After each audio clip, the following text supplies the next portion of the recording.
हमें भी इस बात का हमेशा ध्यान रखना चाहिए। अपने भाई के साथ, अपने समाज के साथ हमें कभी भी अन्याय और अधर्म नहीं करना चाहिए। अगर हम करेंगे तो हमारा भी वही परिणाम हुआ है जो उनका होगा। ध्यान रहे, कलयुग में, कली काल में लोग ये कहते हैं जो अधर्म और अन्याय के मार्ग पे रहता है उसकी वृद्धि होती है निरंतर।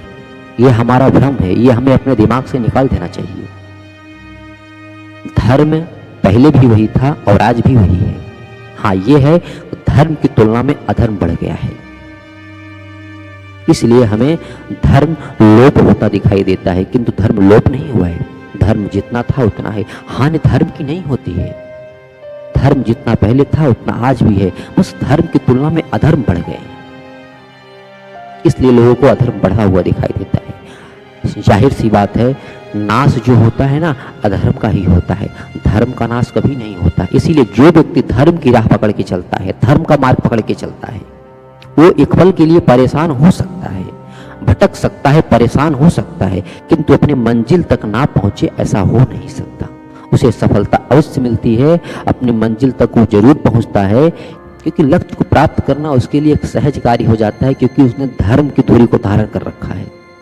इसलिए हमें भी अपनी कैसी भी स्थिति हो या परिस्थिति हो, धर्म का त्याग नहीं करना चाहिए, क्योंकि हम मनुष्य हैं, हमारे पास विवेक है, हम समर्थ हैं, हम पशु नहीं हैं। अरे देवता भी तरसते हैं मनुष्य शरीर को प्राप्त करने के लिए। सोचो, हमारा स्थान तो उन देवताओं से भी ऊंचा है। श्रीमद् भागवत पढ़िए, जब सुखदेव जी राजा परीक्षित को श्रीमद् भागवत कथा सुनाने के लिए बैठते हैं ना, तो उस समय देवता लोग ना कलश में अमृत लेकर आए थे। देवराज इंद्र बोले कि सुखदेव जी, ये अमृत पिला दीजिए इन लोगों को, इन श्रोताओं को, और हमें श्रीमद् भागवत का पान करा दीजिए। तो सुखदेव जी ने हंसते हुए बात टाल दी। उन्होंने कहा कि मिट्टी के भाव हीरे मोती खरीदने आए हो, हम इतने मूर्ख नहीं हैं।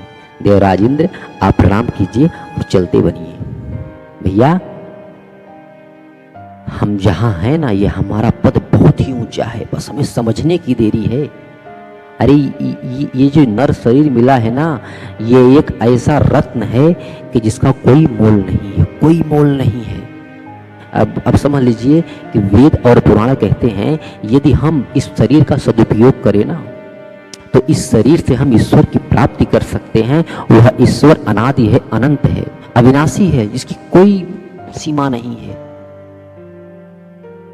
प्रहलाद की कितनी उम्र थी जब भगवान उन्हें दर्शन दिए, उन्हें अपनी गोदी में बैठा लिए? बताइए, 12 से 13 साल की उम्र थी। बालक ध्रुव 5 वर्ष की अवस्था में भगवान को प्रकट कर दिए। हाँ? हमें समझने की देरी है और यह जानने की देरी है कि हम हैं क्या। और जिस दिन हमें यह पता चल जाएगा कि हम हैं क्या, उस दिन हमें इस संसार से स्वतः ही वैराग्य हो जाएगा। जय श्री राम।